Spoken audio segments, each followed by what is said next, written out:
그래서 제발 발바닥에 사지 마시고요. 무릎쯤에 사시기 바랍니다.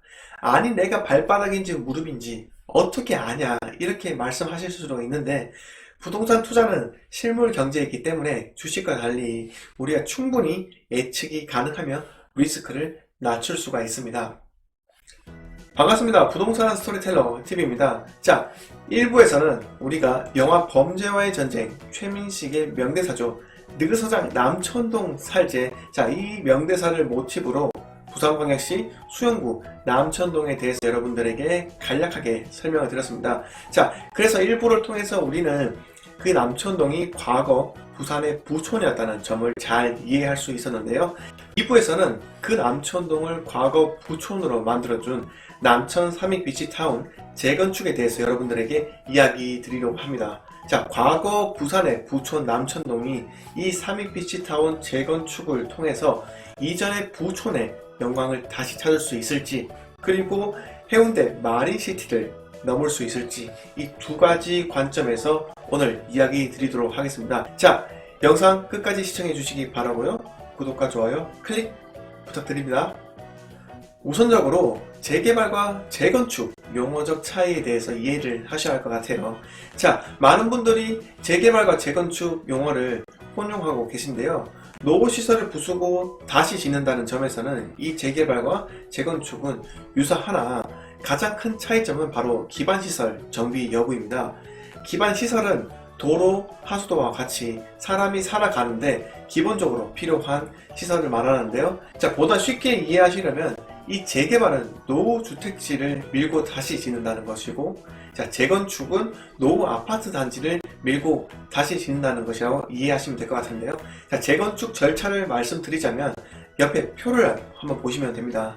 자, 조합 설립 인가, 시공사 선정, 사업 시행 인가, 감정평가 및 조합원 분양 신청, 관리처분 계획 인가, 이주 및 철거, 그리고 착공 및 일반 분양, 이런 순서로 이어지는데요. 남천 삼익비치타운은 이미 조합 설립 인가는 완료된 상태이며 시공사는 GS 건설로 선정되어 있습니다. 지하 2층부터 지상 40층에서 61층 사이에 이 아파트를 총 12개 동을 지으면서 3,200가구를 건립할 예정이라고 합니다.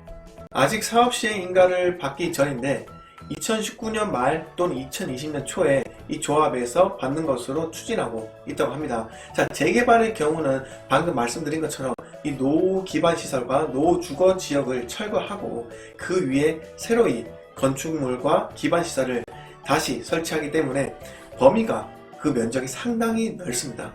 그렇기 때문에 일반 분양 세대수가 상당히 많은데요. 그런데 이 재건축은 재개발과 달리 노후 아파트를 부시고 신축 아파트를 다시 짓는 것이기 때문에 그만큼 일반 분양 세대수가 재개발에 비해 적습니다. 그렇기 때문에 우리가 재건축을 투자하기에 앞서 이 추가 분담금이 어느 정도 발생할 것인가에 대해서 꼼꼼하게 따져보셔야 합니다.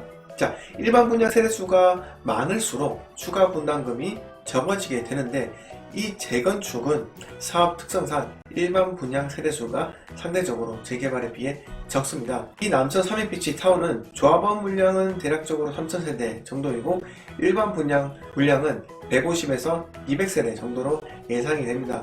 그렇기 때문에 추가 분담금은 다소 발생할 것으로 예상이 되고요. 남천 삼익비치의 시세는 지방 부동산 시장의 화랑기인 2009년부터 2016년 말까지 상승했습니다. 자, 2009년에는 평당 800만원 정도였는데요. GS건설로 시공사가 선정되던 2017년에는 평당 1900만원을 찍으면서 신고가를 경신하게 됩니다.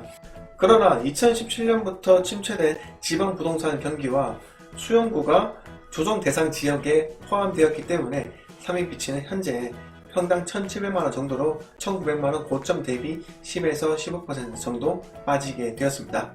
자, 재건축 투자의 유의사항으로 하나 더 말씀드리자면 초기 투자금이 많이 들어가며 내 투자금이 장기간 묶일 수 있다는 리스크가 있습니다. 일반 아파트 매매는 매매가 대비 전세가가 7, 80% 정도로 형성되어서 매매가의 20, 30% 정도면 내가 충분히 매입할 수 있지만 이 재건축 아파트는 전세가가 매매가 대비 20, 30%에 불과하기 때문에 내 투자금이 많이 들어가게 됩니다. 그래서 이 재건축 투자의 성공 관건은 얼마만큼 빨리 사업이 진행되느냐에 따라 달려있다고 해도 무방합니다. 자, 그렇다면 과연 삼인피치타운 재건축 투자를 해야 할까라고 생각이 드실 건데요. 추가 분담금이 꽤 들 것 같고 사업도 아직 초기 단계인 것 같은데 이런 우려는 당연합니다. 재건축 투자는 일반 분양에 비해 싼 값에 매입할 수 있고 준공시 프리미엄이 생길 가능성이 매우 높죠.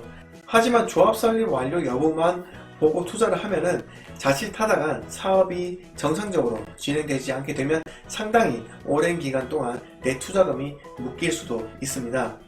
제가 주변에 투자를 하려는 지인들에게 항상 하는 말이 있는데요. 발바닥부터 머리 끝까지 다 먹으려고 하지 마라. 자, 이는 주식 투자에도 마찬가지로 적용되는데요. 많은 사람들이 재건축이나 재개발, 입주권을 맨 처음 싸게 사서 상당히 차익을 누리고 싶은 이 욕구가 있죠. 그런데 초기에 싼 값에 사는 만큼 리스크가 더욱 높아진다는 점은 반드시 유의하셔야 합니다. 여러분들은 제발 발바닥에 사서 머리 끝에 팔려고 하지 마시고 무릎 정도에 사서 어깨 정도에 팔려고 노력을 하셔야 합니다.